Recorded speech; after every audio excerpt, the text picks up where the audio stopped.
Introduce Julia Harrison. She's a Seattle-based artist who creates wearable art out of wood and metal. She's taught wood jewelry classes nationally and exhibited her work internationally.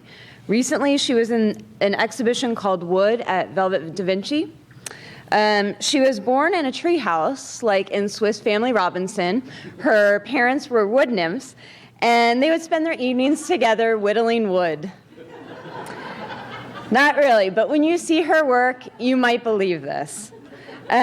She studied all over the world, but not always in metals. She received her BA in English and Anthropology at Manclaster College in St. Paul, Minnesota in '96. How do you say it? Okay, thank you. A DipsCon in metal conservation in 1999 from Wesleyan College in Chichester, UK. An MA in Anthropology from Macquarie University in 2002 in Sydney, Australia. And recently, she received her MFA in Metals from University of Washington in 2004. In 2007, I had the opportunity to take a one-week workshop with her at Penland School of Crafts in North Carolina. This was the first time she had taught. Most of us spent every day of the class just watching her in awe of her incredible carving skills. You don't want to run into her in a dark alley. She has amazing skills with a knife. So, Julia Harrison.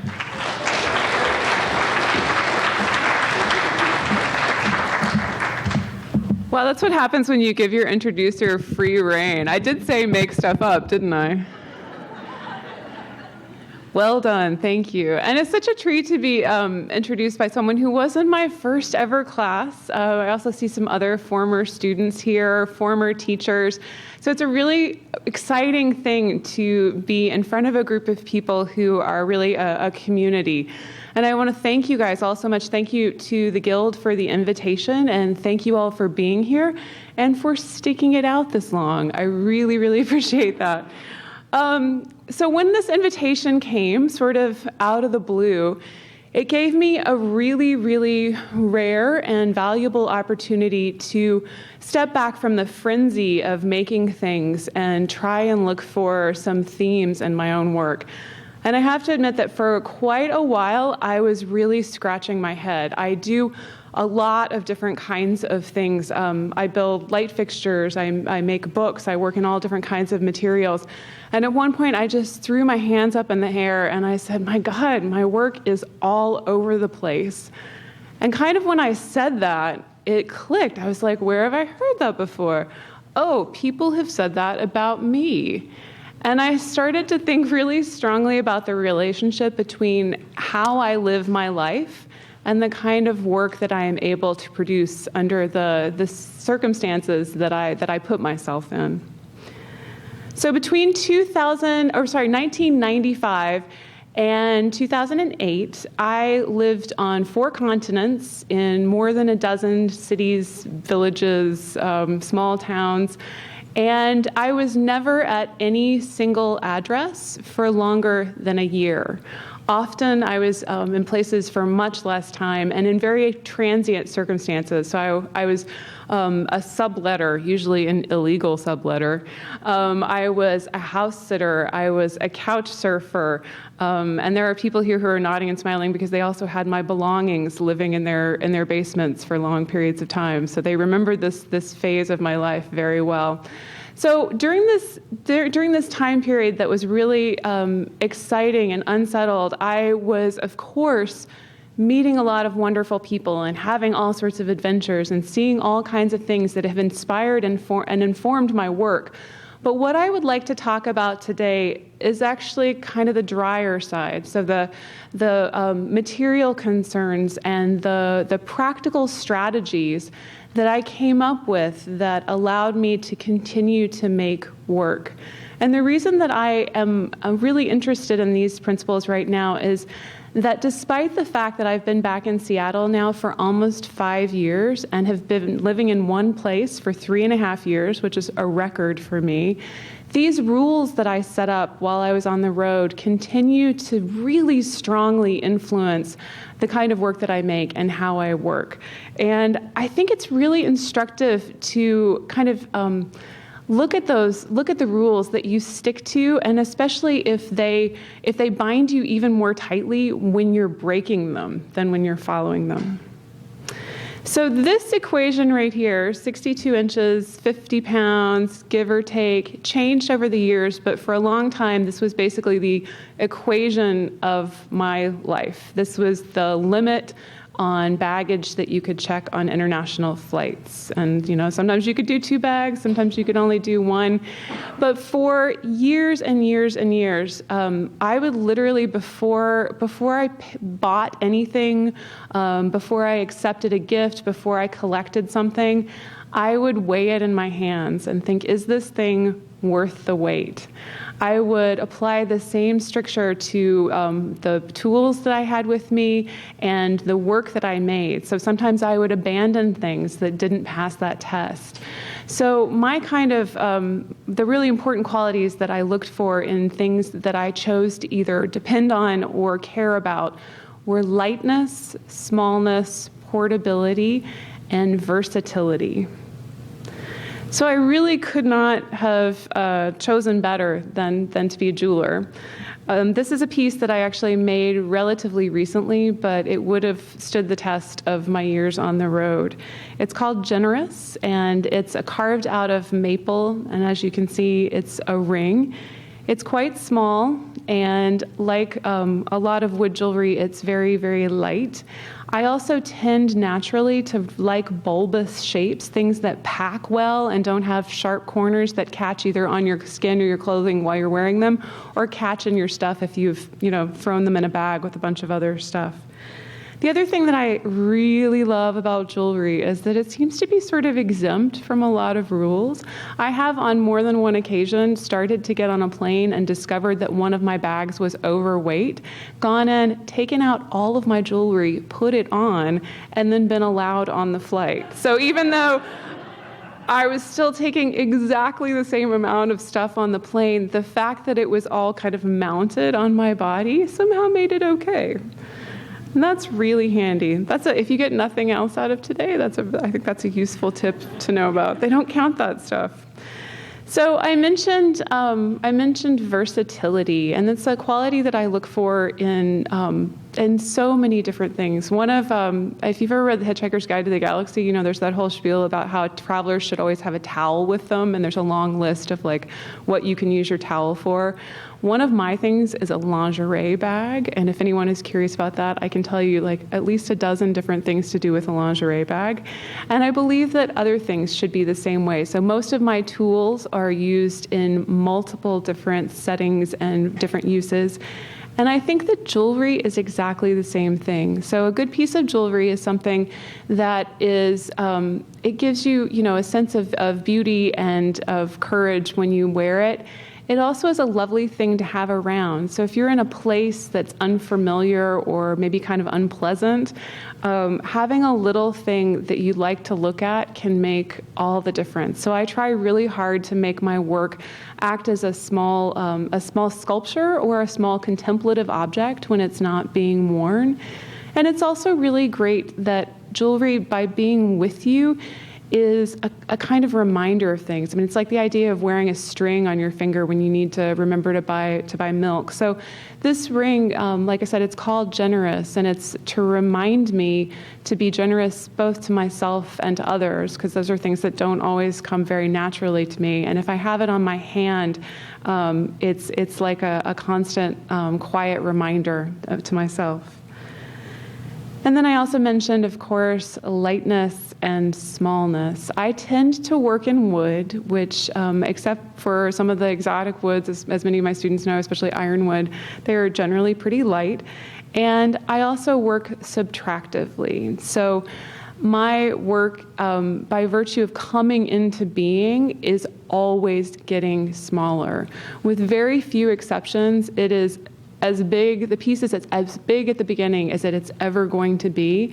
And there's something very, very satisfying to me about that. So I can have a day where I've worked on something and it still looks like an amoeba carved out of wood, and it's frustrating. And I can step back from it and say, well, least it doesn't weigh as much as it did before I started working on it this time. And it's really reassuring and helps to keep me going.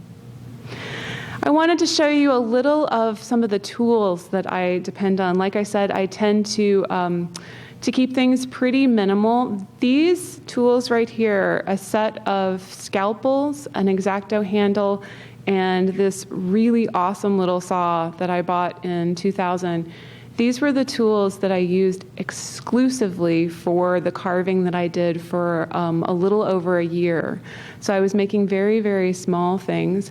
And at some point, it occurred to me that probably I could make more work and make work more efficiently if I had a few tools on top of that. But it's always a balancing act. Like, I'm always trying to figure out how much I can do, how much I can accomplish with a minimal amount of tools. Not that I wouldn't love to have Kevin Crane's workbench. Your tools, I was kind of drooling over all those tools.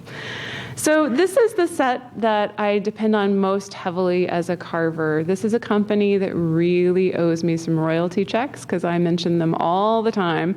This is called FlexCut. It's a company based in Pennsylvania, and they make a really great range of chisels that come mirror finished, and so they're sharp out of the box. Unfortunately, that's why one of my students on Thursday ended up having to go to the emergency room during class because these tools are so unexpectedly well sharpened when you get them. And also for someone like me, they have the great benefit of coming in sets where the handles are interchangeable. So instead of having a fixed handle that you then have to lug around and have this like extra weight and bulk, that's a single handle that will fit all of my different carving profiles. The handle is actually, when you get them, it's got a yellow rubber bit all the way around it. And this one I've just used so much that I have worn the rubber almost all of the way off of it. And this is kind of the core of the rest of the tools that I use. This changes depending on what I anticipate I'm going to be doing. And even now, like I said, that I've been in one place for 3.5 years, I certainly have more tools. I'm not claiming that I'm, great at kind of keeping things to a minimum without the constriction of a baggage limit. But these are the things that I keep on my bench, the things that my hands know where they are without my eyes even needing to look for them. And a couple of things that I will call attention to, one is the Altoids box on the top that says drilling on it.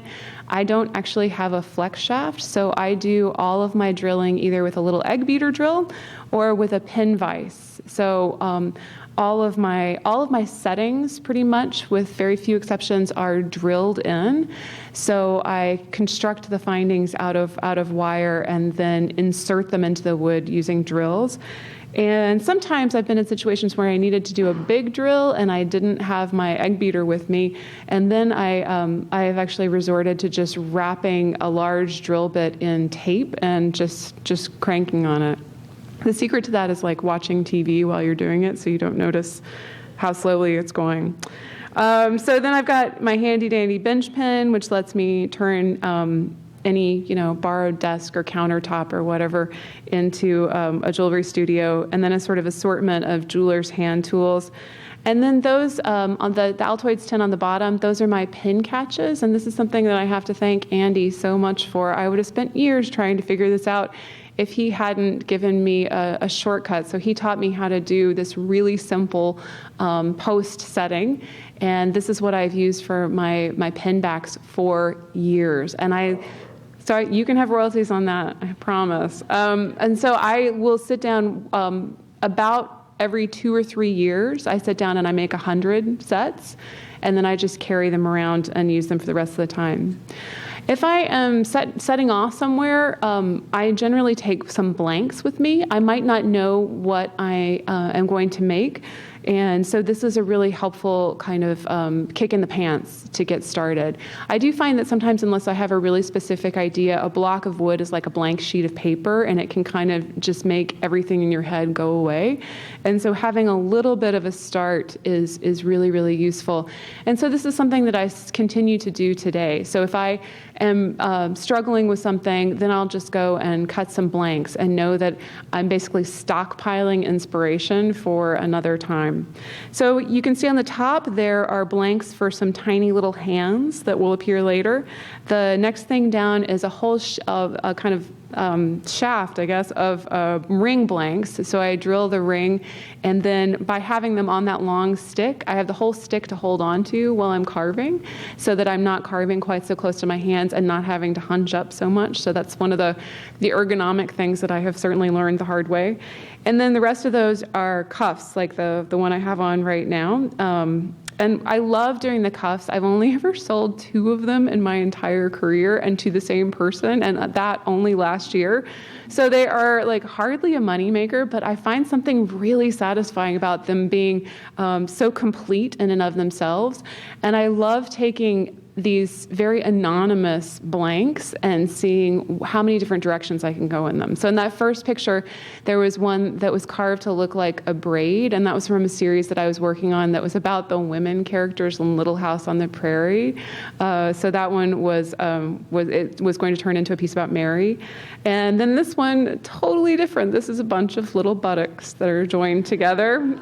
So when you wear it over your hand, it looks sort of like a nice, like a fancy poet writer ruffle, but it's actually made out of butts, and that is funny to me.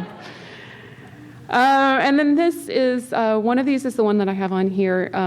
This was from a series that I did that was about Caravaggio, and it was specifically about wounds and openings in Caravaggio paintings. And this was from the top of the Doubting of Thomas. So Thomas is leaning over and sticking his finger in Christ's wound on the side. And so he's got the wound is opened up, and there's a tear in the top of Thomas's sleeve that perfectly mirror images that wound in Christ's side. So I made a bracelet that's of the tear in the sleeve. And then at some point, I was thinking about that idea of mirroring again, and I had some blanks laying around. So I decided that I would make a mirror image of that first one as a kind of a carving and a conceptual exercise. So this is a look at the Andy Cooperman patented brooch backs. I do have a little bit of an obsession with like various kinds of cleavage. So this is another, some people call these my butt brooches. And this one is called Swallowtail, and it's carved out of maple, and then the burning on it is to make it look like a tramp stamp tattoo. And then on the back, I have carved these kind of 2 elevated places and drilled my pin backs. So that's a good example of how incredibly versatile and well suited to my work and my working style this wonderful pin back has turned out to be. But every once in a while, I get an idea that totally does not fit with those kind of assembly line findings that I have ready to go. And this is a piece called Proof Rock that I came up with when I was living in one of the most depressing living situations that I've ever been in. I was subletting a council estate apartment in a high crime high rise in East London. And just everything was crazy about it. There was a family downstairs that were all alcoholics and screamed. The apartment that I lived in had a water leak, and so it smelled like a cemetery, basically. It was kind of depressing. So I came up with this piece because I had been reciting whatever bits of poetry I could remember from high school. I would lie in bed at night and recite them to myself to try and cheer myself up. And there's that line from the love song of J. Alfred Prufrock about "Do I dare to eat a peach?" That is to me like a very heartbreaking line. And so I decided to kind of commemorate those feelings by making this necklace. When I started this, the only pieces that I had were the little bits of silver and those hands. So again, those were the blank hands that are cut out of boxwood, and I was able to do the carving. I went to a furniture maker and got a scrap piece of oak. So it was 3/4 inch oak sheet. And I actually cut the loop out with my jeweler's saw. So that took a while. And you would not have wanted to arm wrestle with me at that point in my career. And the findings on this, I happen to have some sterling tubing and some sterling wire, and I always have magnets with me because almost all of my brooches have a magnet in the back of them so that you can just stick them up on the wall if you're not using them. And so it's a sterling sleeve and 2 magnets that hold it together, and then a sterling locating pin. This, again, was kind of a technical challenge. This piece is called Koros, and it's based on a trip that I took a few years ago now, my first trip to Paris, and it was gray and rainy, and so I spent a lot of time hanging out in the Louvre where I could actually feel my hands and feet. And oddly enough, there were a lot of sculptures that did not have hands and feet, and I was really fascinated by the beauty of these pieces that were sort of, if you consider them in like more like human context, they would just be horrifically mangled and damaged. And I did a lot of drawings of those and came back and started working on this piece. This piece is made out of holly that I picked up from a friend in North Carolina. I did the sketches when I was in France, and then I started the carving when I was house sitting in Japan one summer. So the entire thing was carved as a bar because I didn't want, well, for one thing, it's easier to hold on to, and I didn't want to lose the pieces. That's also a really, really sad day, is when you've carved enough of something for a certain length and you lose one of your tiny pieces. So I kept them all together until the very last minute, and then they're all drilled, and there's a sterling wire that runs through, and again, a hidden magnetic clasp in there. And I've also been getting just really simple with my findings lately. So this is a piece that can be worn. It looks a lot like one of my brooches, but it's carved down really, really thin, and it's super light, and it's curved so that it actually kind of almost suctions onto the body. And it's easiest to wear it by just gagging the mouth with either a piece of fabric. Wasn't that a cool trick? I photoshopped that. So you could gag it with like a piece of fabric, or here I've just cut off the sleeve off of a latex glove, and that's the easiest way to wear it. So yeah, I've been thinking a lot more lately about kind of challenging some of my habitual practices as far as findings and structures go. And then this here is another example of that. This piece is called odalisque, and it's carved out of boxwood, and it's only about like 2 inches long. And odalisques are these kind of like sexy ladies in particularly in old French paintings, and it's this form of the lady laying down on the couch and kind of partly propped up. And I wanted to kind of pick them up and let them have movement. So I've been collecting drawings of different odalisques and then carving them along as I have time. And this is the first one I finished. And to give her more movement, I decided not to attach any permanent findings. I just tie her on however I feel like wearing it that day. So I've tied it around the wrist or around her waist. And here, of course, it's around her ankle. So one of the other things that I have learned to value is the way that small things can aggregate and add up. It's kind of funny. Wow, there's people here that I went to grad school with, and we used to get kind of nervous about the idea that we were making tiny stuff. And I know that I'm sort of preaching to the choir in here, but people often see small and they think cute. They think, like whatever. And so it really excites me to try and make things that are small but are distilled. So they're taking this thing that a big object might kind of disperse, and taking all of that energy and winnowing it down into its essence. So I started doing this series of small full figure carvings, and these are again ones that I was doing when I was moving around. So these are mostly pretty sturdy. And this one is called Hourglass, and she's carved out of cherry. And she is about 4 inches tall. So that's as tall as any of these get. But I'm trying to give them all of the attention and emotion that a larger figurative statue might have, with the added benefit that people who want to look at them have to get close to them and have to establish a kind of intimacy with the piece that I find is really interesting and can help to kind of emphasize some of those emotional issues. This one is called Consideration, and this is actually carved out of the same holly that Koros neck piece is carved out of, which is another fun thing about using wood, is that you get this almost like this family tree of your materials running through your work. These ones are called bookends. They're about these friends that I had in high school who were identical twins and were really wonderful, and whose parents were awful. And even in high school, made them dress alike, made them go to the same college, and said that the two of you are like bookends. One's no good without the other. And yeah. Ooh. And then this is another piece that is quite small. This is called 10 Fingers, 10 Toes. And all of the pieces are independent of one another. They're carved out of pear wood, and they're kind of bulbous at the top.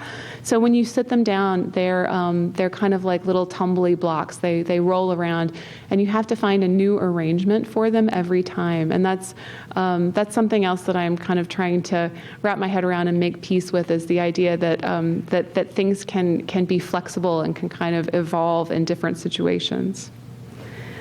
I also do a lot of work that's started out, at least, as being very inspired by lovers' portrait brooches. So there was recently a big exhibition on that, and there was a craft house feature on things that have to do with this idea, so some of you might have seen it.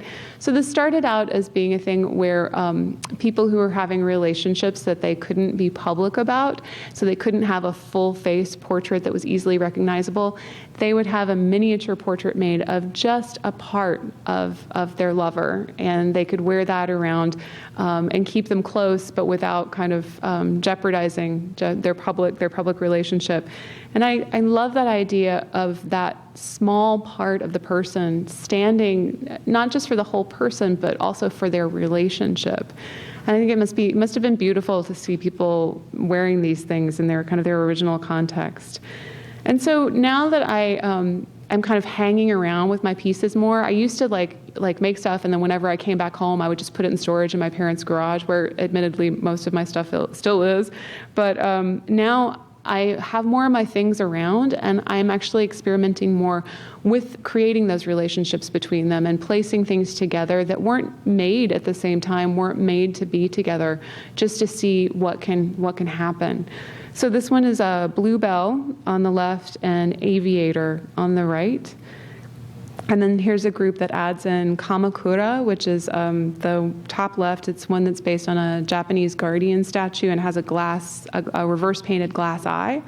And then the one on the bottom right is called Pops, and it's a portrait of Louis Armstrong. And I like putting these things in relationship together and just letting a kind of conversation form between the different objects. I also do a lot of mouths. You might have seen some of these if you've seen some of my work around Seattle. This one is called Toddle. And I love these things individually. Like, I like the shape by itself, but I've started again to look at what happens when you take small things and you add another small thing to it. So I've done a whole series of these lip biter brooches, which is a gesture that I got kind of hooked on because it seems to mean different things to different people, and so some people find it to be very sexy, some people find it to be kind of annoying. To me, it's very ambiguous, and it's often to do with thinking and trying to work things out. But I like the fact that it kind of goes in different directions when I put it out there. And in this case, I decided to make two of them and have them, again, be mirror images of each other, so that they're either, they're kind of leaning their energy out or in towards each other, and also slightly different colors. And this is a pair, these were commission portraits, and this is a brother and sister. And they're both kids. The one on the bottom, the girl, she has pearls for teeth, sort of like the ivory teeth we saw earlier. They're inlaid they're carved out and then inlaid from the back. And this one, I think they both look fine separately, but just to have the two of them together, and so you can see the kind of family resemblance between the brother and sister, is really interesting to me. And as a side note on this idea that you just never know how people are going to take your work, this is been featured on a website that has images of pornographic artwork, with some comment about how my work gives new meaning to the phrase "morning wood" or something. So, yeah, whatever. I can't control that. So. And then the largest series that I've done of these mouths is called the Rosebud series. And it's actually, technically it's called a dozen rosebuds, but I think I'm up to like 19 or 20 of them now. So basically, as I get rid of some, as they sell or, whatever, they pass away, I end up making more of them. And I started making these brooches when my first wave of friends started having babies. I guess I can't say first wave because that was like high school. So like first adult wave of babies. And just looking at the like fascinating shapes of their mouths, and it's, babies are kind of generic looking, but if you start looking at all these like little weird details, they're both really individual and really alien. Like you would never see a mouth like this on someone over the age of 10, except, well, like maybe Angelina Jolie or something, but other than that. And again, I think that these are so much stronger as a group. So even as small pieces, some of them are, some of the tiniest ones are only a little over an inch, but when you put them all together, they have this kind of collective weight to them that I really enjoy. So living off the land has been a really important thing for me in different senses.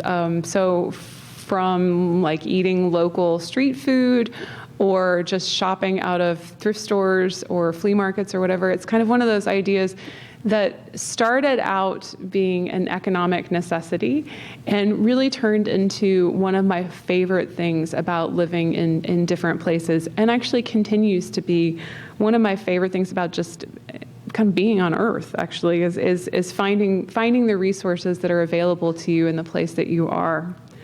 So when I've been going to Penland on and off for like a really long time, maybe 16 years or so now. And it's a place that's had a lot of importance in my life and my career. As you know, it's the first place I taught. It was the first place I ever soldered anything. So a lot of my big steps have been taken there. So I was there for a furniture class one time, and the class is on making bamboo and rattan furniture, and I was really struggling with it because if you think about it, furniture violates most of those rules that I talked about that I have ingrained into my head. And I cut the end off of a bamboo piece, and I realized, holy cow, that makes a perfect ring.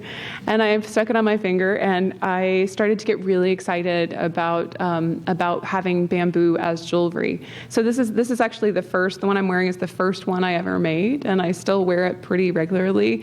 The key to these, take them off when you wash your hands. The only time I've had people say that they've broken is if they don't do that. So this is a whole range of different carved bamboo rings from bamboo that has all been harvested on the Penland campus. These are brooches that are a combination. The black bamboo is actually from Seattle, so it's from a friend of mine's yard. And then the green and gold, those are also from Penland. So it's a way of kind of bringing together those different places. And this is a necklace that's all of bamboo that was harvested here. I've also started to use woods that are scrap a lot more, and to see them as actually being part of the natural resources of a place. So lately I've been doing a lot of carvings in plywood, which is terrible in the sense that it kills your tools. It's just, you might as well like put them in a grinder. But you get these really interesting effects because of the layering of the plywood. And I'm a very fussy person, so you can probably see that like a lot of my stuff is very, very finished and sometimes too finished. And the plywood does not let me do that. It is not going along with that. And so things just break off, things chip and fur, and I find that quite fun for me to learn to deal with. I've been doing a series of molds lately, and the molds are about the idea of what's missing and what you need to create in your life. And the state that I come from, originally Tennessee, the iris is the state flower, and so I've been dealing a lot with like my feelings of kind of long-term homesickness by doing iris-themed things. And then these are from the apple tree that is in the front yard of the apartment building where I've been living for the last 3.5 years. There was a storm and they pruned off one of the branches last year. And what I love about these is that that outer ring of these earrings is from the time that tree and I shared an address. And they're really, really simple, but that to me is really satisfying. You can also see there's a little hole in one of them, and that's where the worm crawled out when I cut into his home, which is one of the perils of using found wood. So about 4 years ago, I was on my way to my first day at a part-time job, and I was passing a neighbor's yard, and he was tearing out these huge boxwood trees. They had to have been 50 or 60 years old. And I said, like, what are you doing? And is that boxwood? And he said, yeah, I'm just going to take it to the dump. And I kind of freaked out a little bit. And he was kind enough to section it up and leave it in his front yard. And I came home after work, and I took about 3 or 4 trips between his house and my house, taking all of that wood back. So I have had a closet full of green boxwood, which is now coming into its season, and so it's usable. And I've been working with this. So the piece earlier, the odalisque piece, was actually carved out of this wood. And this is a piece called midden, which is like a trash heap. And so it's various bones, and they're all joined together with little tiny sterling silver, like eye hook kind of thing. So again, super, super simple, nothing in the way of findings, and it just kind of ties on. So this is something that has been extremely hard for me to learn. I am a really nervous and anxious traveler, and nothing makes me more crazy than that moment when you're in an airplane and it's like hour 4 and you have no idea where you are or like how much progress you've made or where you're getting. I really love those planes where they give you the little animation that shows where you are. That I think that is mentally just so much kinder. So it's very similar when I'm doing my own work. Carving is, I talk about this a lot in my classes because what can be really frustrating about it to people is that it doesn't look like anything for a very, very long time. And that can be kind of demoralizing. So I've come up with some ways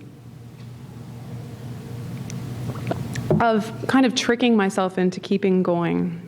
And one of them is that I now take a picture of the piece at one of the earlier stages so that I can appreciate how far it's come.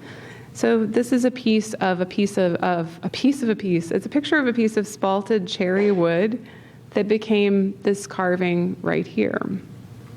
This is called flare, and it's hard to see in this picture, but her hand is actually the light part of the spalting, so it looks almost always like there's a spotlight on her hand. This is another piece based on that generous design that I showed earlier. So this is a spoon commission. And this thing that I have been doing of taking pictures has also been really great for when I work with clients so that I can give them little updates along. But you have to make sure that you're not dealing with someone who can't see the potential in things, because as you can see, there's a really big change between the left-hand image and the right-hand image, and to see that you're going to get there kind of does take a leap of faith. So I also have to be really careful about who I show things in progress to. Once I had one of those figures that I was working on, and I showed it to a really good friend, and it was nowhere near done yet. And subtractive method, she looked at it and goes, "Oh, she's kind of fat, isn't she?" And that totally broke my heart. So I had to learn that, like, when I show things to people, I have to emphasize that it's going somewhere. And this is one of the biggest carvings that I have done to date. So I'm going to flip through some images of this. I work really quietly, so I don't use any power tools, and I am generally listening to books on tape when I'm working. And I decided to do this thing with this boxwood carving where I would take a photo every time I changed CDs. And this is not even remotely all of them, but it gives you a little bit of an idea of how things progress. So this is a piece of that boxwood that I found in the neighbor's yard.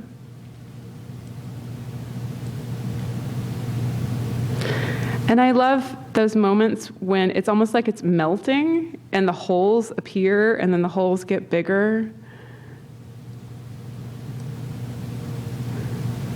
But you can see how if you were doing this without any sort of milestones to like look back on, you would think, I'm not getting anywhere. This is really, why am I doing this? It's frustrating. So it's been, that's been a really good motivational tool to provide myself with a rear view mirror on some pieces and then milestones along the way. So a lot of people who talk about travel, one of the kind of cliches that they come back to again and again, because it's so true, is that traveling gives you new eyes. I think there's a quote from maybe Goethe, I can't remember, something about how traveling is not about new landscapes, but about seeing new landscapes, but about seeing with new eyes. And that's one of the reasons that I kept kind of going places for so long, was to have that experience of waking up in the morning and just not being able to open my eyes wide enough. That everything was new, everything was surprising. It was like being a little kid over and over and over again. So I have been trying very hard to think about ways that I can make my life in Seattle, my stationary life, play by the same rules. And one of the things that I decided to do was to create souvenirs of my stationary life, not to treat it as if it was something that wasn't worth remembering. I bought my first bubble charm about 15 years ago, and it's a tiny little glass pendant. It's glass on both sides with a sterling rim, and on the inside there was a butterfly wing and a really crudely drawn picture of the landscape of Rio de Janeiro. And to me, that was just the most wonderful, evocation of a place that I have never been. And I got obsessed with these little charms. But every time I found one for sale, it was either outrageously expensive or it already had somebody else's stuff in it. So I decided that I was going to make my own. And luckily, this was a time in my life when I had absolutely no employment. So it's it's the right time to spend thousands of hours figuring out how to make little tiny pendants, right? I mean, if there is a right time. So I ended up actually needing to make my own rolling mill. So I borrowed a computer-aided lathe, and I worked out how to do this. So I have a tiny, tiny little rolling mill that I feed this strip into, and it comes out with the perfect compound curve to hold two watch glasses together. And then the mechanism at the top is threaded, so it unscrews, so the whole thing just comes apart, and you can put whatever you want, whatever you value and want to treasure, you can put it in between those glasses and preserve it and display it. So these are little pieces of beach glass from Port Townsend from a walk that I took when I actually was trying to go to Glass Beach and couldn't find it. So this is the lost Glass Beach. This was from a dragonfly that I found at Lake Crescent that was already dead, I promise. And I managed to pull the wings off of it without totally grossing myself out.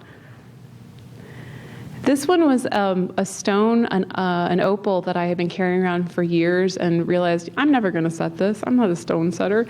So I just put it in one of these and then surrounded it with little tiny glass beads. And it reminds me very much of somebody in my family who had given me a similar stone a long time ago. This is from a wood turning class that I took. So those are curls that were coming off of the chisel as the instructor showed us some of his special techniques. And I really love the little bits and pieces that are left over from people learning things. I've been doing some glass stuff lately, and the little stringers that come out of the furnace are my favorite thing. This is another butterfly wing. This is one that somebody found and gave to me, so it's a kind of a memory of a friend. And then this is from a hummingbird that flew into my mom's living room window and died. Again, natural causes, I promise. And my mom put it in the freezer and saved it for me, and I plucked all the ruby feathers off of it to save them. So there's just one tiny little hummingbird feather in there. And then this is the view outside of my apartment window. It's reverse painted on the glass, and this is very similar to that first piece, the one that I mentioned that was about Rio, the souvenir piece. So it's reverse painted, looking at the Magnolia Bridge from my apartment in Queen Anne. And there's a ferry going by and an airplane, and you can see Bainbridge. And then there's a blue morpho butterfly wing sandwiched in between the glasses, and that's what's forming the sky and the water. So another thing that I find really fascinating about traveling is that people tend to discard all of their rules and common sense. So for some people, this might be, hiring a prostitute or taking some sort of drug that they wouldn't normally take. For me, it's usually like eating street food, driving a car that doesn't have brakes, going rappelling, something like that. But I think that that's a really useful thing to kind of have this, what the hell, you only live once kind of attitude. And so again, I've been trying to incorporate that more into my everyday life and into my creative practice. So whenever I get the chance to do something that's outside the norm for me, I try to jump at it. So I've been getting a few chances lately to do some glass. This is a glass casting, and so it's outrageously heavy. This is not something that I would normally do, but luckily my mom is happy to have this sitting on her coffee table. And then I've been, like I said, doing a little glass blowing and a little wood turning, both of which scare the tar out of me. You know, think about everything that I do normally is quiet and I can have my hands all over it. Both of those things, like you have to totally step back and be in control, and things are, you know, there's heat, there's whizzing and all this stuff.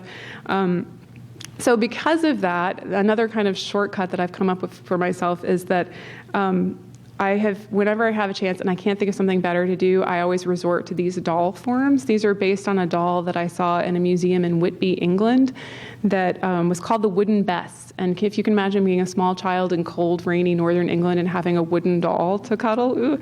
And then when the dolls were retired, they would actually use them to train life-saving dogs. So they would actually throw them out in the water, and the dogs would go after them because they would smell like the children and they were roughly the right size. So I've gotten really obsessed with the wooden Bess form. And I also do a lot of playing. The pieces that I have out in the lobby are from this series that I've been doing that are made out of veneer. So instead of working subtractively, which is the thing that feels the most natural to me, I've been trying to do some things that are constructed or fabricated. And these are little blimps. I've been reading some steampunk mysteries by Gail Carriger, which I highly recommend. They're awesome, and they travel by steamship, and so I got really into this shape. I have a whole bunch of blocks that I have cut out that I use almost as a sketchbook. And my challenge with these, they are about the size of a sheet of paper. My challenge with them is to try and make something by removing as little material as possible. So it's completely the reversal. I'm still working subtractively, but in a much less aggressive way than I normally do. This is called Daphne, and it's two separate pieces. And it's about the Greek myth of the woman who turned herself into a tree to get away from the unwanted advances of Apollo. And this is another one of the molds that I've been carving lately. This one is called Balance. And it's another, just shallow carved onto a sheet of wood. And this piece, so one of the other things that I have been kind of experimenting with lately is stopping before I originally intended to. So I started looking back at some of my pieces and realizing they were actually much more interesting in their teenage years than they were as adult forms, as it were. So this is a piece that's like, whatever, it's okay. But this is a piece that I took along the way to making that one, and it's so much more interesting. And I was showing Lori Talcott some work that was kind of at this stage last year, and I said, I'm almost ready to cut it off of the block. And she said, don't do that. Are you crazy? And so even though it goes against all of my gut instincts, I have started doing this more lately. So this is Never Far from the Tree. This is an oak leaf that I originally intended to cut completely out and make into a brooch, but I'm now going to leave attached to the scrap wood board that it came off of. So the challenge becomes like, how can I create a lot of dynamism and tension between those two forms and make the carved one as light as possible. And then this is a larger view of that piece that I showed you in progress earlier, the iris piece. And again, I intended to cut this thing off of the branches once it was done, but I've decided to leave it kind of in its matrix, which makes it a ton more fragile and a ton harder to move around, harder to store, but I think it adds a kind of a tension to the piece that definitely wouldn't be there without it. So I'm almost done, and this is one of my favorite Japanese quotes. Away from home, there is no shame. This is kind of a common proverb, and this goes a lot to do with the what happens in Vegas idea of like saying what the hell and trying something new. But I find that that's a kind of external thing, and this is a more of an internal idea. So when I'm away from home, when I'm in a foreign country, I am generally making an ass out of myself. Like, I sound funny, I take up too much space on the trains, I have just done the dumbest things, said the most horrible things to people, I've gotten sick, I've cried in public, like all of these things that you're never supposed to do. And so why am I telling you this? It's like a confessional thing. I again think that this is, for an artist, one of the most useful things. At some point, I just got so used to being embarrassed that it didn't matter. I was still embarrassed, but it was just a normal everyday state. So one day, I went to go to somebody's house for a formal dinner in Japan, and I realized right as I was ringing the doorbell that I had torn the seat out of my pants. I had black pants on and turquoise underwear, and a 4-inch rip hanging down in the back of my pants, and there was nothing I could do about it. So again, why I'm saying this is that I feel that if you are an artist who is making something that matters to you, you are essentially a person who is walking around with a hole in their pants, right? You are letting something hang out that other people can misinterpret, that other people can laugh at, and you really, if you can learn to be okay with that, it's one of the best gifts that you can give yourself. So I'm a pretty private person, and I do a lot of work that is sort of more, I guess you might say, explicit, but the content that people read into it is often coming from themselves rather than coming from me, and that used to really frustrate and embarrass me, and I have really, just the hard way, learned to be okay with that. So this is a brooch that's called "Here Is My Spout." And this is a series of dog tags that are called A, B, C, and D, and are about identity, and are carved out of maple. And that's me wearing one of them. And when I wear these, people, I forget that I'm wearing them because I don't weigh very much, and then people will be staring, and then I'm like, oh, like over and over and over again. And then this is another series, the series of those butt brooches. So it's swallowtail, the middle one is low rise, and the last one is form line. And then this is my final image. This is one of those cuff bracelets that I did actually sell. It went to a really good home last year, so I'm super excited about that. And before that, the only person who had expressed any interest in this piece was a drag queen in New York, for whom it was unfortunately too small, because I really like that idea. And this is another one of those pieces where, there's just so many different interpretations of it. Kind of none of which were what I originally intended, and I have decided that wealth of responses, that range of responses, is way better than getting my point across in black and white. So I was going to address that question, but I feel like my entire talk has probably addressed that question pretty clearly. I would just like to thank everybody again for being here, and I know we're kind of running low on time, but anytime you want to corner me, ask me questions, that'd be great. I teach a lot in town, and I'm always happy to talk to people about wood, carving, jewelry, and this is my website through which you can reach me. Again, thank you very much.